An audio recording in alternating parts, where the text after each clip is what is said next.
Alors cette exposition Ours et Nounours au Muséum des sciences naturelles, elle veut montrer à nos visiteurs que derrière l'ours en peluche que tout le monde connaît, il y a en fait un animal sauvage, puissant, impressionnant, qui mérite d'être connu et qui mérite aussi d'être protégé.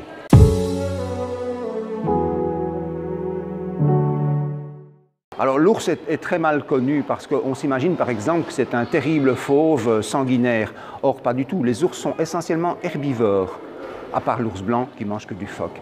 Alors des choses surprenantes sur les ours. Par exemple, maman ours, lorsqu'elle donne naissance à son petit, elle est dans une grotte, dans une caverne, où elle va passer l'hiver, 6 mois sans manger, et elle va donner naissance à ses petits au milieu de l'hiver, dans sa grotte, et elle va les nourrir, elle va les allaiter, toujours sans manger. L'avenir de l'ours est en demi-teinte.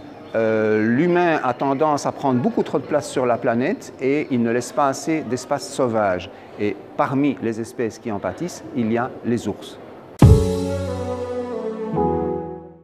Certaines espèces d'ours s'en tirent bien, c'est l'ours noir, c'est l'ours brun, et toutes les autres espèces d'ours, que ce soit le panda, l'ours d'Inde, ils ont tous des risques et nous devons vraiment faire un énorme effort au niveau humain pour continuer à vivre à côté des ours dans la meilleure entente possible.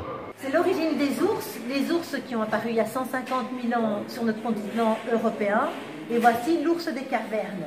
Oh, un jeu! Ah ben je vais pouvoir l'activer. Qu'est-ce qu'il me demande? Attention, c'est à toi.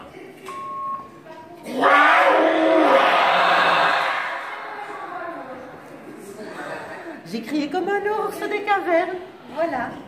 Alors, qu'est-ce que je peux apprendre sur l'ours des cavernes?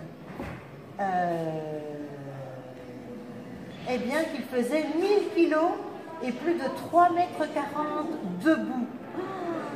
Il a souvent été pris pour un terrible prédateur, mais en fait, il était tout simplement herbivore.